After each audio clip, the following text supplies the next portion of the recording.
नमस्कार, स्वागत है आपका न्यूज इंडिया में। मैं हूं आपके साथ उमंग माथुर और आप देख रहे हैं अपना उत्तराखंड। आइए बुलेटिन की शुरुआत करते हैं इस वक्त की बड़ी खबर के साथ। बड़ी खबर आपको बता दें, देहरादून में लगातार बढ़ रहा कोरोना का खतरा। एफआरआई कैंपस में 107 लोगों में हुई कोरोना की पुष्टि। कोरोना संक्रमित कुछ लोगों को अस्पताल में कराया गया भर्ती, तो वहीं कई मरीज हुए होम आइसोलेट। आपको बता दें कि अगले आदेश तक बाहरी लोगों के लिए बंद रहेगा एफआरआई कैंपस। बड़ी खबर आ रही है इस समय देहरादून से, जहां लगातार बढ़ रहा है कोरोना का खतरा। तो वह इस खबर पे ज्यादा जानकारी के लिए हमारे साथ में हमारे संवाददाता विशाल गर्ग फोन लाइन पे जुड़ चुके हैं। विशाल, जानना चाहेंगे जिस प्रकार से पूरे देश में कोरोना का संक्रमण तेजी से फैल रहा है, तो वहीं उत्तराखंड भी इससे अछूता नहीं है। और अब देहरादून में ही एफआरआई कैंपस में 107 लोगों की कोरोना से संक्रमित होने की पुष्टि हुई है। क्या कुछ अपडेट है विशाल? बिल्कुल उमंग, लगातार जिस तरह से उत्तराखंड में जो कोरोना के मामले हैं वो लगातार बढ़ते जा रहे हैं। ऐसे में जिस तरह से अभी की बात करें तो एफआईआर में 107 कोरोना मरीज मिले हैं, तो आंकड़ा बहुत ज्यादा है। और ऐसे में क्योंकि तमाम यहाँ पर व्यवस्था तो की जा रही है, लगातार मुख्यमंत्री भी मॉनिटरिंग करते हुए नजर आ रहे हैं और सूबे के जो डीएम है आशीष श्रीवास्तव, वो भी लगातार इस पर अपना तंज कसते हुए नजर आ रहे हैं। और ऐसे में डीएम आशीष श्रीवास्तव ने ये गाइडलाइंस के अकॉर्डिंग में कह भी दिया है कि 3 मई तक देहरादून में पूरा लॉकडाउन रहेगा। और ऐसे में क्योंकि जिस तरह से हम देख रहे हैं कि एफआईआर में ही 107 मरीज आ गए हैं और लगातार जिस तरह से आंकड़ा बढ़ता जा रहा है, क्योंकि सबसे ज्यादा जो आंकड़ा है वो हरिद्वार और देहरादून में बढ़ा हुआ है, तो इस समय गाइडलाइंस का पालन कराना बहुत जरूरी है। तो ऐसे में लगातार सरकार हो या फिर प्रशासन हो, जिला प्रशासन लगातार मुस्तैदी के साथ काम कर रहा है। और 3 मई तक जैसे कि उन्होंने लॉकडाउन लगा दिया था, तो इसी कड़ी में उन्होंने कहा है कि जो भी व्यक्ति अगर बेवजह घर से बाहर निकलेगा तो उस पर कड़ी कार्रवाई भी की जाएगी, क्योंकि लगातार जो कोरोना के पेशेंट हैं उनको हमें कहीं ना कहीं सुरक्षा प्रदान करनी है, उनको हमें बचाना है। तो ऐसे में क्योंकि लगातार यहाँ पर जिस तरह से देखा जा रहा है कि कोरोना के केसेस लगातार तेजी से बढ़ रहे हैं, तो उसके लिहाज से गाइडलाइंस का पालन कराने के लिए प्रशासन लगातार मुस्तैद नजर आ रहा है। उमंग, बिल्कुल बिल्कुल विशाल, बिल्कुल सही कहा आपने। कहीं ना कहीं कोरोना की इस बढ़ती रफ्तार पर लगाम लगाना बेहद ज़रूरी है और इसमें सरकारी और प्रशासनिक तैयारियों और कोशिशों के अलावा जनता को भी अब अपनी तरफ से हम कह सकते हैं कि अपनी कोशिश भी थोड़ी दिखानी यहाँ पर होगी। और सबसे बड़ी बात यही है विशाल कि कहीं ना कहीं जनता अगर समझ जाए, समय से अभी भी अगर समझ जाए, तो कहीं ना कहीं इस रफ्तार पर लगाम जरूर लग सकता है। फिलहाल आप इस खबर पर नजर बना के रखिए। अपडेट के लिए आपसे फिर संपर्क करेंगे। फिलहाल के लिए बहुत बहुत धन्यवाद।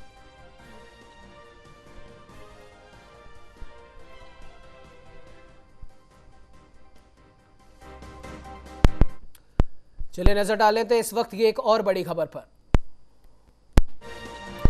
बड़ी खबर देहरादून से, मुख्यमंत्री तीरथ सिंह रावत पहुंचे बीजेपी प्रदेश मुख्यालय। गंगोत्री विधायक गोपाल रावत के निधन पर श्रद्धांजलि कार्यक्रम में पहुंचे कैबिनेट मंत्री गणेश जोशी, राज्य मंत्री धन सिंह, प्रदेश अध्यक्ष समेत कई लोग रहे मौजूद। भावपूर्ण पुष्प अर्पित कर दी दिवंगत विधायक गोपाल रावत को श्रद्धांजलि।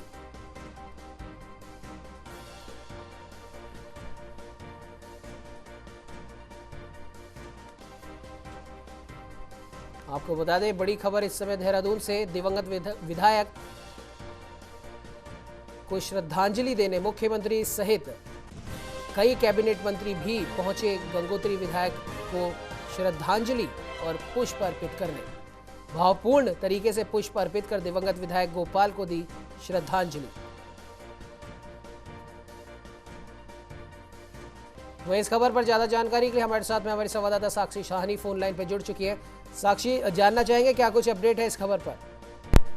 बिल्कुल उमंग, देखिए जिस तरीके से देखा जा सकता है कि एक तरफ जहां कोरोना का कहर है, तो वहीं अब ये दुखद खबर जो है सामने आई है गंगोत्री विधायक के निधन की। और बहुत ही दिग्गज जो है ये कार्यकर्ता बताए जा रहे थे भाजपा के, और कहीं ना कहीं इनसे बहुत उम्मीदें थी भाजपा को, लेकिन इतनी जल्दी इन्होंने भाजपा का साथ छोड़ दिया। इसके तहत जो है आज मुख्यमंत्री ने खुद इनको भावपूर्ण जो है श्रद्धांजलि दी है। मुख्यमंत्री सहित पूर्व मुख्यमंत्री भी मौजूद रहे, कैबिनेट मंत्री भी विभिन्न मौजूद रहे। अगर बात करें गणेश जोशी जी की, तो वो भी मौजूद रहे, और साथ में राज्य मंत्री धन सिंह रावत भी जो है वो मौजूद रहे। यानी कह सकते हैं कि जिस तरीके से इनको कार्यकाल की अगर बात करी जाए गोपाल सिंह जी की, तो कह सकते हैं कि बहुत उम्मीदें जो है भाजपा की जुड़ी हुई थी इनसे, लेकिन उसके बावजूद भी जिस तरीके से इनका एक अचानक से ये निधन हुआ है, तो इससे कहीं ना कहीं हर कोई एक दुख के माहौल में है। और मुख्यमंत्री ने साफ खुद कहा है कि बहुत वरिष्ठ कार्यकर्ता थे और साथ में उनका अचानक से इस तरीके से चले जाना, जब बहुत ज्यादा जरूरत थी उनकी, क्योंकि कोरोना का जिस तरीके से समय चल रहा है उसके तहत, तो कहीं ना कहीं बहुत ही दुखद है। जी जी बिल्कुल साक्षी, बिल्कुल आपने सही कहा कि कोरोना के चलते न सिर्फ आम आदमी बल्कि हम देख सकते हैं कि कई खास लोग भी इस दुनिया को अलविदा कहे जा रहे हैं। तो वहीं गोपाल सिंह रावत भी उन लोगों में शामिल थे जो कि कहीं ना कहीं उत्तराखंड में बीजेपी के लिए एक बड़ा नाम था। उनका जाना वाकई में प्रदेश भाजपा के लिए और तीरथ सरकार के लिए एक अपूर्णीय क्षति है। फिलहाल इस खबर पर तमाम जानकारी देने के लिए साक्षी आपका बहुत बहुत धन्यवाद।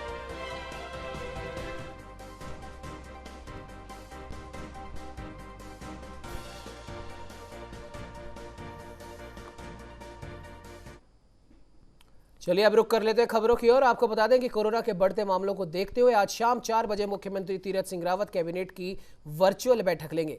कैबिनेट बैठक में लॉकडाउन समेत प्रदेश में कोरोना से बिगड़ते हालातों से निपटने के लिए कई अहम फैसले लिए जा सकते हैं। माना जा रहा है कि सरकार लॉकडाउन पर भी विचार कर सकती है।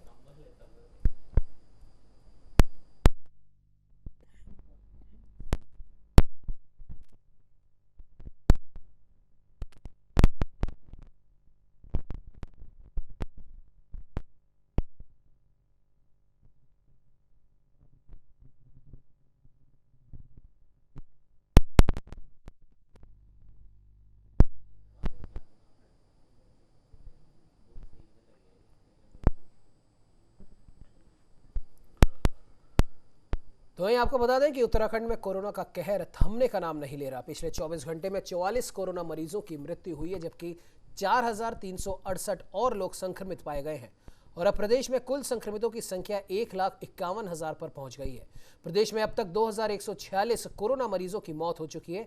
संक्रमित मामले तेजी से बढ़ने के कारण सक्रिय मामले 35,000 को पार कर गए हैं। तो वहीं अगर बात करें राजधानी देहरादून की, तो यहां पर भी 1,670 नए मामले सामने आए हैं।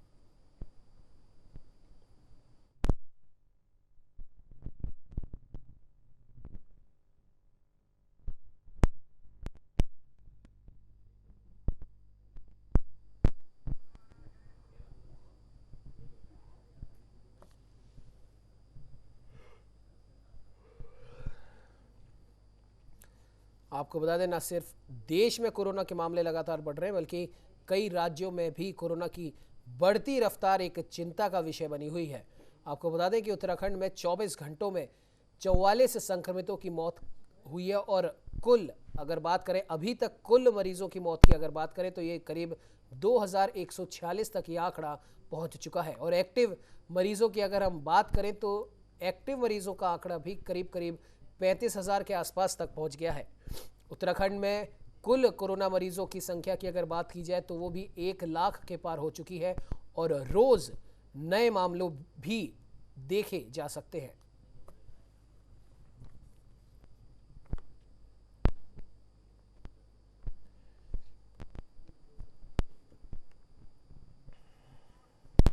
तो वहीं इस खबर पे ज्यादा जानकारी के लिए हमारे साथ में हमारे संवाददाता प्रीति गौड़ हमारे साथ फोन लाइन से जुड़ चुके हैं। प्रीति, जानना चाहेंगे आपसे, उत्तराखंड में भी लगातार नए मामले कोरोना संक्रमण के बढ़ते जा रहे हैं और अगर कुल आंकड़ों की बात करें तो उत्तराखंड में कोरोना का कुल आंकड़ा 1 लाख के पार पहुंच गया है और एक्टिव मरीजों की अगर बात करें तो इस समय 35,000 के आसपास एक्टिव मरीजों की भी संख्या बताई जा रही है। क्या कुछ कहना चाहेंगे प्रीति?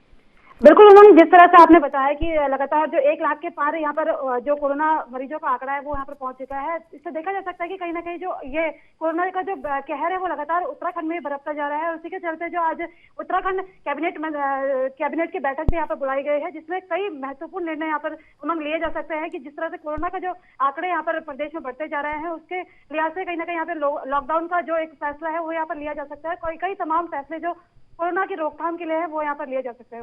बिल्कुल, और प्रीति देखा भी जा रहा है कि उत्तराखंड में लगभग उत्तराखंड के हर जिले में कोरोना के बढ़ते आंकड़े चिंता का विषय माने जा रहे हैं। और अगर बात करें, जैसा कि अभी थोड़ी देर पहले विशाल से भी हमारी बात हुई थी, जिस प्रकार से देहरादून के एफआरआई कैंपस में 107 नए कोरोना से संक्रमित मरीज मिले, तो क्या आपको नहीं लगता प्रीति कि अब एक बड़े स्तर पर तमाम न सिर्फ सरकारी कार्यालयों में बल्कि जो भी प्राइवेट ऑफिस भी जो खुले हैं वहां पर एक हम कह सकते हैं कि रोजाना जांच हर ऑफिस में की जाए, भले ही वो सरकारी ऑफिस हो या फिर प्राइवेट ऑफिस हो? क्या लगता है प्रीति आपको? बिल्कुल उमंग, आपने बिल्कुल सही कहा। जिस तरह से लगातार जो कोरोना के मामले बढ़ रहे हैं, उससे कहीं ना कहीं जो स्थिति है वो भयावह होती जा रही है। और देखा आपने जिस तरह से बताया कि एफआरआई में भी आज 107 जो वहाँ पर जो स्टूडेंट्स है वो यहाँ पर कोरोना संक्रमित मिले हैं, तो उससे कहीं ना कहीं जो स्थिति है वो लगातार भयावह बनती जा रही है। और जिस तरह से आपने कहा कि प्रशासन को लगातार यहाँ पर जो कोरोना की जांचें हैं वो बढ़ानी चाहिए, जिससे कहीं ना कहीं यहाँ पर कोरोना पर एक तरह से रोकथाम लगाई जा सके। और कहीं ना कहीं जिस तरह से कोरोना के मामले बढ़ रहे हैं, उससे जिस तरीके से यहाँ पर प्रशासन द्वारा कोविड कर्फ्यू यहाँ पर लगाया गया है, तो देखा जा सकता है कि मतलब जो सरकार है और प्रशासन की तरफ से जो प्रयास है वो लगातार यहाँ पर किए जा रहे हैं। हालांकि कोरोना के जो मामले हैं वो दिन प्रतिदिन यहाँ पर बढ़ते हुए दिखाई दे रहे हैं। अगर बीते रोज की बात की जाए तो यहाँ पर उमंग 44 लोग जो है कोरोना से संक्रमित जो मरीज थे वो यहाँ पर उनकी मौत हुई है। तो देखा जा सकता है जो स्थिति है वो लगातार भयावह होती जा रही है और कहीं ना कहीं जो सरकार है उसको भी यहाँ पर जो व्यापक कदम है वो यहाँ पर उठाने की जरूरत है। जी बिल्कुल प्रीति, आपने बिल्कुल सही कहा। कहीं ना कहीं अब देखने वाली बात यह है कि सरकार तो अपने स्तर पर तमाम उपाय कर ही रही है, वहीं कहीं ना कहीं अब जनता को भी सरकार का साथ यहाँ पर निभाना होगा और कोविड गाइडलाइंस की पूरी तरीके से पालना करनी होगी। टेस्ट ज़्यादा से ज़्यादा संख्या में यहाँ पर होने चाहिए, तभी जो नए जो मरीज़ हैं वो सामने आएंगे और उनका इलाज भी उतना ही जल्दी हो सकेगा। और शायद यही एक वजह होगी जिस वजह से हम कोरोना की इस बढ़ती रफ्तार पर लगाम भी लगा पाएंगे। फिलहाल इस खबर पे तमाम जानकारी देने के लिए प्रीति आपका बहुत बहुत धन्यवाद।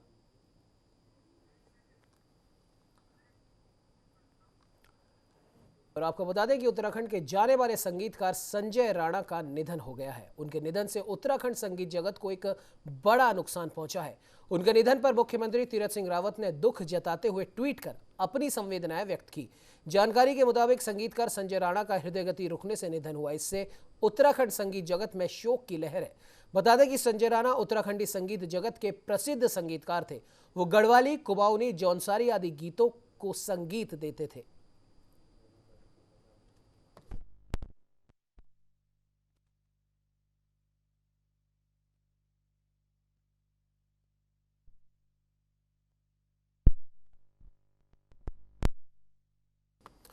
वहीं कांग्रेस के प्रदेश उपाध्यक्ष सूर्यकांत धस्माना ने उत्तराखंड सरकार पर जमकर निशाना साधा है। उनका कहना है कि सरकार भले ही लाख दावे करे कि अस्पतालों में उचित इंतजाम किए गए हैं, लेकिन ऐसा है नहीं। उन्होंने कहा कि राजधानी देहरादून के सभी बड़े अस्पतालों में मरीजों के लिए एक भी बेड खाली नहीं है, जिससे परेशान कई लोगों ने मुख्यमंत्री से फोन पर भी मदद मांगी। तो वहीं राज्य में ऑक्सीजन और रेमडेसिविर इंजेक्शन भी उपलब्ध नहीं है, जिसके चलते उन्होंने तत्काल व्यवस्थाओं को सुधारने की बात कही।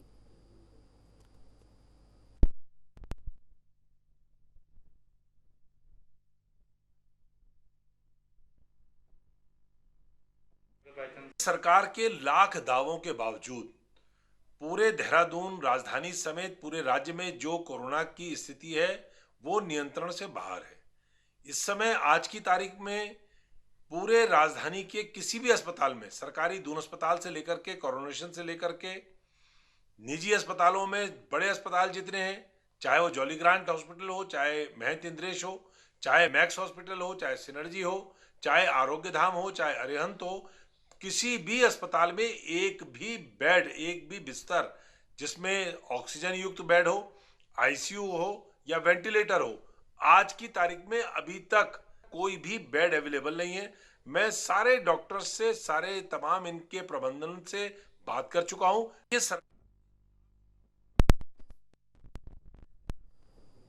वहीं आपको बता दें कि उत्तराखंड में देहरादून, पौड़ी, ऋषिकेश समेत प्रदेश के 8 शहरों में एक हफ्ते का कोविड कर्फ्यू लगा दिया गया है।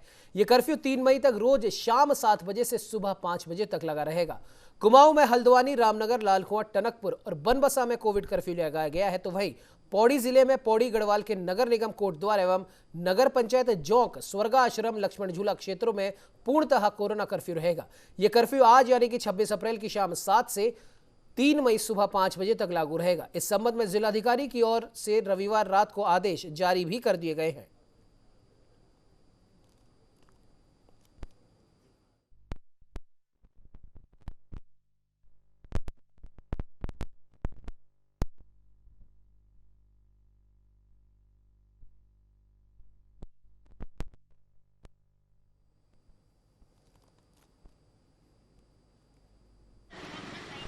आप सभी देहरादून वासियों से मेरा अनुरोध है कि इस कर्फ्यू के दौरान ज़रूरी चीज़ें जो हैं उनकी जो दुकानें हैं वो खुली रहेंगी, जैसे कि हमारी राशन की दुकानें हो गई, फल सब्जी की दुकानें हो गई, डेयरी होगी, इसके अलावा अंडे की दुकान हो गई, मीट मछली की दुकान हो गई।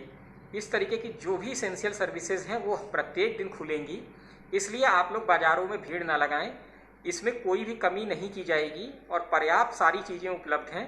तो आप लोग सोशल डिस्टेंसिंग का पालन करें।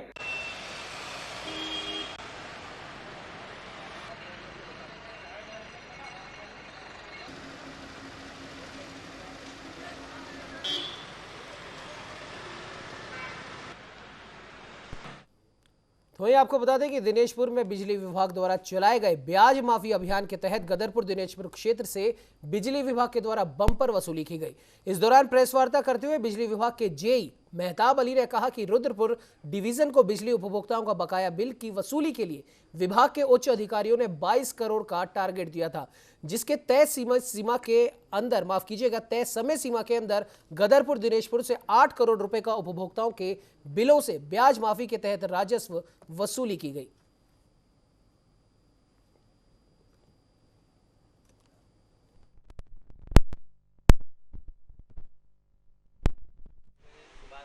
हमारा रुद्रपुर सेकंड डिवीजन का जो टारगेट था 22 करोड़ टारगेट था, जिसमें से हमारे 2 उपखंड कार्यालय आते हैं। एक उपखंड हमारा गदरपुर, एक रुद्रपुर 2, तो हमारा 11 करोड़ का प्रत्येक उपखंड का था, जिसमें हमारे गदरपुर उपखंड से लगभग हमारा 8 करोड़ 8.5 करोड़ रुपये राजस्व वसूला है। और इस बार काफ़ी अच्छा राजस्व वसूल प्राप्त हुई। इस बार ब्याज माफी की योजना भी थी और सभी उपभोक्ताओं के लिए योजना थी। तो वहीं आपको बता दें कि पौड़ी जनपद में लगातार बढ़ रहे कोरोना के मामलों को देखते हुए अब शासन की ओर से निर्देश जारी किए गए हैं। निर्देशों के मुताबिक पौड़ी में भी मरीजों के लिए बेड की संख्या में इजाफा लाया जाएगा, जिसे देखते हुए जिलाधिकारी पौड़ी डॉक्टर विजय कुमार जोगदंडे की ओर से जिला चिकित्सालय पौड़ी में ही डेडिकेटेड कोविड हेल्थ सेंटर की शुरुआत की जा रही है, जिसका आज स्वास्थ्य विभाग की टीम के साथ निरीक्षण किया गया। आपको बता दें कि जिला चिकित्सालय पौड़ी को अब DCHC के रूप में तब्दील किया गया है, जिसमें 40 बेड की व्यवस्था की गई है, साथ ही 4 ICU बेड की भी व्यवस्थाएं की गई हैं।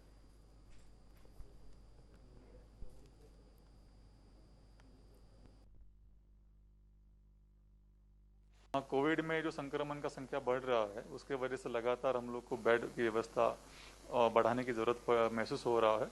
उसी को देखते हुए शासन के निर्देश के अनुक्रम में जिला अस्पताल पौड़ी को कोविड केयर सेंटर के रूप में DCHC के रूप में चिन्हित किया गया है, नोटिफाई किया गया है।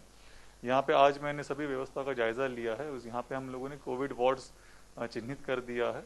अभी तक जो है 40 बेड की व्यवस्था यहाँ पे सुनिश्चित किया गया है। मैंने संबंधित जो नोडल ऑफिसर हैं यहाँ पर CMS साहब को भी निर्देश दे दिया है कि आप जो है 40 बेड की व्यवस्था के ऊपर और कुछ बेड्स की व्यवस्था बढ़ा सकते हैं, उससे बहुत लाभ मिलेगा। तो सब मिला के अगर हम 80 बेड तक की व्यवस्था यहाँ पे सुनिश्चित कर सकते हैं तो उससे बहुत संख्या में वृद्धि होगा। साथ में जो ICU की उपलब्धता है, वर्तमान में यहाँ पर हमारे पास 4 ICU बेड्स उपलब्ध है। मैंने वहाँ के अभी CMS साहब से वार्ता किया है और हमने ये निर्देश जारी कर दिया है कि 10 ICU बेड्स जिला अस्पताल में होना चाहिए, जिससे कि हम लोग आसपास के क्षेत्र के जितने हमारे पेशेंट होंगे उनको कैटर कर। तो वहीं आपको बता दें कि आपदा प्रभावित सुमना में रेस्क्यू ऑपरेशन लगातार जारी है। रेस्क्यू के दौरान घटनास्थल से एक और शव की बरामदगी की गई है, जिसके बाद मृतकों की संख्या अब 13 हो चली है। बता दें कि इससे पहले रविवार को 2 शव बरामद हुए थे, तो वहीं रविवार को वायुसेना के 2 हेलीकॉप्टर द्वारा सुमना से 11 शव रेस्क्यू कर जोशीमठ लाए गए। अभी भी प्रभावित क्षेत्र में 6 मजदूर लापता बताए जा रहे हैं। सुरक्षित बचे 384 मजदूरों को सेना कैंप में शरण दी गई है।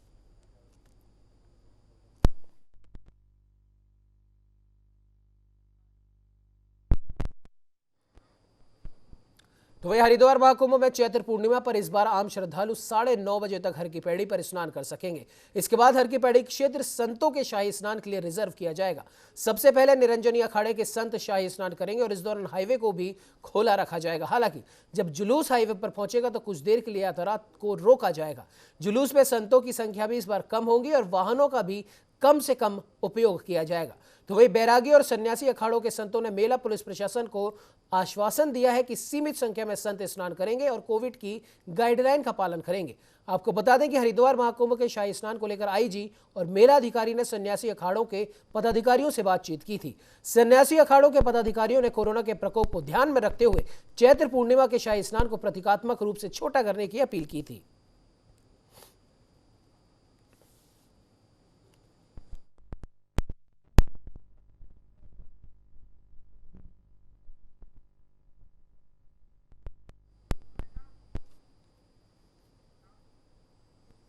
इस बुलेटिन में फिलहाल इतना ही। देश दुनिया की तमाम खबरों को देखने के लिए आप बने रहिए हमारे साथ और देखते रहिए न्यूज़ इंडिया।